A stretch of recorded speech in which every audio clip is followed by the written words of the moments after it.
El presidente Andrés Manuel López Obrador difundió el video de la irrupción violenta por parte de la policía ecuatoriana en la Embajada de México en Quito. Las imágenes que están en la pantalla muestran el sometimiento del personal diplomático para poder detener así al ex vicepresidente de Ecuador, Jorge Glass, acusado de corrupción y quien buscaba pues asilo en la Embajada de México en Quito. Sin embargo, la senadora panista Lili Téllez pues ofreció disculpas al país que gobierna Daniel Noboa a nombre de todos los mexicanos. Por lo pronto, la Secretaría de Relaciones Exteriores sigue recurriendo a las instancias internacionales para denunciar la intromisión a la sede diplomática de México en Ecuador. Y bueno, pues todos los países, la mayoría de los países se han puesto del lado de México porque bueno, pues esto es algo inédito, por lo menos para un país latinoamericano, había sucedido en otras latitudes, pero no es común este tipo de irrupciones que efectivamente violan acuerdos y tratados internacionales y por supuesto que pues ponen también en riesgo la soberanía y la diplomacia, por supuesto, en otros países, de los embajadores, de los representantes de los países del servicio exterior. En fin, vamos a tenerle todo el detalle, la crónica de lo que ha sucedido con esta irrupción violenta de la policía de Ecuador a la Embajada de México y bueno, pues los efectos que ha tenido también en el contexto internacional. Con esto comenzamos las noticias de la mañana.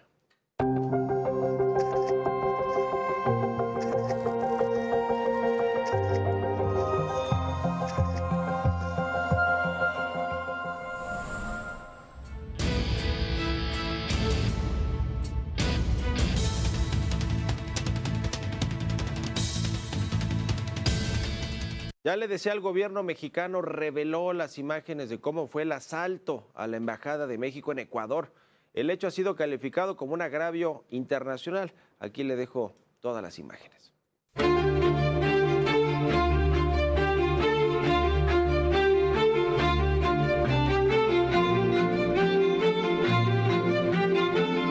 El presidente Andrés Manuel López Obrador reveló este martes imágenes inéditas de la irrupción en la Embajada de México en Ecuador.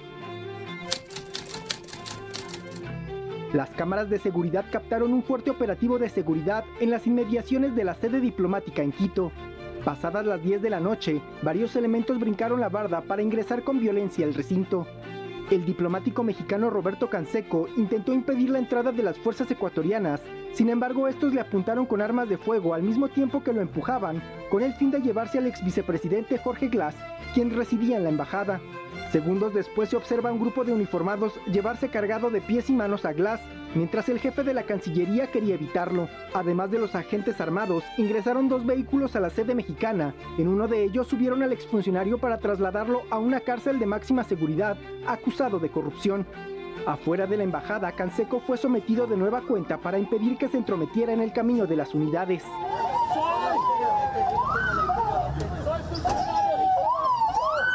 ¿Cómo delincuentes allanaron la Embajada de México en Ecuador? Esto no es posible, no puede ser, es una locura. Esto es totalmente fuera de toda norma. Físicamente, a riesgo de mi vida, defendí el honor y la soberanía de mi país. El gobierno de México ha condenado los hechos y aseguró que el caso llegará a instancias internacionales. México es un país independiente, libre, soberano, y vamos a seguir resistiendo. Y esto también lo digo por la agresión a nuestra soberanía en Ecuador. Vamos a llevar este asunto a la Corte de Justicia Internacional. A México se le respeta. Jorge Montiel, Heraldo Media Group. Y el Senado de la República condenó también la irrupción de Ecuador, de la Policía de Ecuador en la Embajada de México e hizo votos para que se retome el diálogo y el acuerdo entre ambas naciones. Sin embargo, legisladores de oposición criticaron la política exterior del presidente López Obrador, la cual, dijeron, ha ocasionado que al menos 3 embajadores de Latinoamérica hayan sido declaradas personas non gratas. Y fue la senadora Lili Téllez quien, a nombre de todos los mexicanos, así lo dijo, ofreció una disculpa pública al presidente de Ecuador, Daniel Noboa, luego del asalto a la embajada mexicana. La legisladora criticó el actuar de López Obrador, a quien acusó de violar la autonomía de Ecuador. Y en el nombre de millones de mexicanos, me dirijo al pueblo de Ecuador y al presidente Daniel Noboa. Quiero ofrecer al pueblo del Ecuador y al presidente Daniel Noboa una disculpa pública por el embate del bully latinoamericano a su país. Como Ecuador ha constatado, López Obrador es el bully de Latinoamérica. López Obrador, presidente de México, violó el concepto que los mexicanos honramos. El respeto al derecho ajeno es la paz. En contraste, el consejero de Seguridad Nacional de la Casa Blanca, Jake Sullivan, condenó la violación de la Convención de Viena luego de esta irrupción violenta de la policía en la Embajada de México en Ecuador. El gobierno estadounidense exhortó a ambas naciones a resolver sus diferencias de acuerdo a las normas internacionales. Sin embargo, el presidente López Obrador criticó el silencio de los presidentes de Estados Unidos y de Canadá, del primer ministro de Canadá, Justin Trudeau. Se dijo desilusionado por las reacciones ambiguas de los líderes norteamericanos ante un suceso que describió como un agravio internacional. Ahora quiere el respaldo también de los socios comerciales de México, Estados Unidos y Canadá, cuando el presidente López Obrador ha dicho que ojalá quiten la Estatua de la Libertad de Manhattan de Nueva York porque no hay tales libertades en Estados Unidos, hablando del caso de Julian Assange y de algunos otros. El presidente sí puede decirle eso a Estados Unidos y que se queden calladitos, pero cuando él quiere que se pronuncien a favor de México por un agravio de este tipo, pues entonces el presidente sí le recrimina a Joe Biden y a Justin Trudeau. Bueno, son las maneras, las formas del presidente, así lo dijo. Hubieron pronunciamientos muy ambiguos ante este agravio. En el caso de Estados Unidos y de Canadá, somos socios económicos, comerciales, somos vecinos y fue muy indefinida su postura hasta ahora. Bueno, el presidente López Obrador, ya después habló algo de esto Joe Biden. Alicia Bárcena, la secretaria de Relaciones Exteriores de México, negó que se estuviera planeando una inminente fuga de Jorge Glass del Ecuador hacia México, como lo justificó el gobierno de este país para irrumpir en la sede diplomática de México en Quito. La canciller exhortó a los miembros de la Comunidad de Estados Unidos Latinoamericanos, la CELAC, a acompañar la demanda que se presentará ante la Corte Internacional de Justicia. No hay espacios para el titubeo. Estos hechos deben ser condenados internacionalmente para salvaguardar las leyes que rigen a los países. El comportamiento del gobierno de Ecuador fue desproporcionado y no puede sentar precedente alguno. Es el momento de ver a una CELAC unida, una CELAC defensora de las normas internacionales.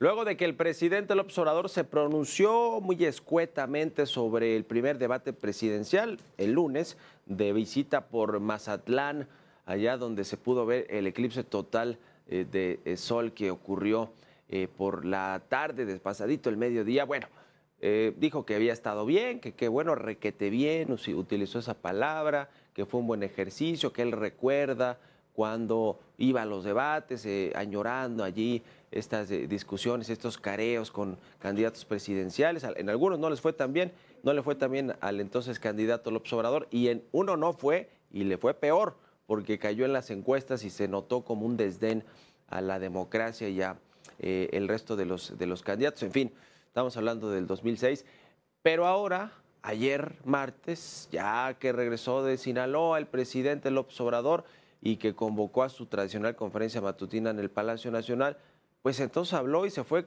contra los que ya sabe, contra los que siempre se van, contra los que el presidente acusa de estar en una posición contraria a su gobierno. Ya sabe que con el presidente López Obrador o están con él irrestrictamente o no están con él y son sus adversarios. Bueno, criticó a los moderadores del debate, a Denise Merker, a mi colega Denise Merker y a Manuel López San Martín, que es colega aquí también en el Heraldo de México, pero en particular a Denise Merker, de quien antes había hablado de que era una buena periodista, que daba equilibrio en los debates cuando participaba en un programa de Televisa, en fin, y ahora se le fue a Denise Merker y en general a todo mundo, al INE, a los moderadores, a los medios de comunicación, los que somos clientes, déjeme decirlo de esta manera, del presidente López Obrador, que nos quiere acusar de todo y nosotros únicamente pues hacemos nuestro trabajo. En ese caso, mis dos colegas, Denise Merker y Manuel López San Martín, pues estaban haciendo su trabajo como moderadores, sirviendo a la democracia, porque además no reciben una remuneración económica por ir a estos debates.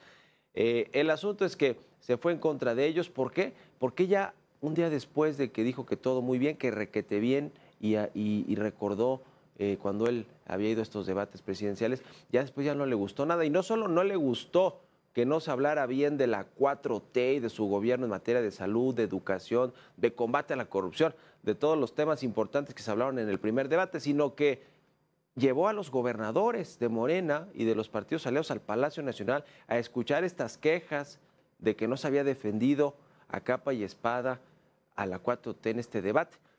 ¿Mensajes para quién? Quizá para Claudia Sheinbaum, la candidata de Morena y de la coalición que abandera Morena. Quizá mensaje para los gobernadores que pues tendrán a su vez también algunos de los que estaban allí que defender sus estados, porque ahora los gobiernan. Pienso en el caso de Veracruz, en el caso de la Ciudad de México, pero también quizá un mensaje a todos los otros candidatos que participen en los debates, ¿no? Pienso en los candidatos, por ejemplo, de Morena en estos 8 estados que van a ir a votaciones de gobernador el próximo 2 de junio, pues el mensaje es a defender a capa y espada, sin cortapisas, a la 4T y a lo que ha hecho el gobierno del presidente López Obrador.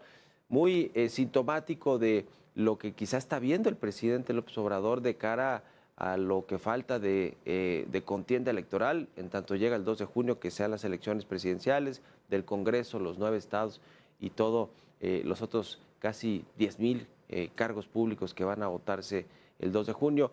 Así que cambió de un día para otro el discurso del presidente. ¿Qué fue de lo que se enteró? ¿Qué lo hizo cambiar de forma de ver el debate? Después dijo que bien y luego que no fue nada bueno porque no se defendió todo lo que ha hecho su gobierno, que todo eran ataques.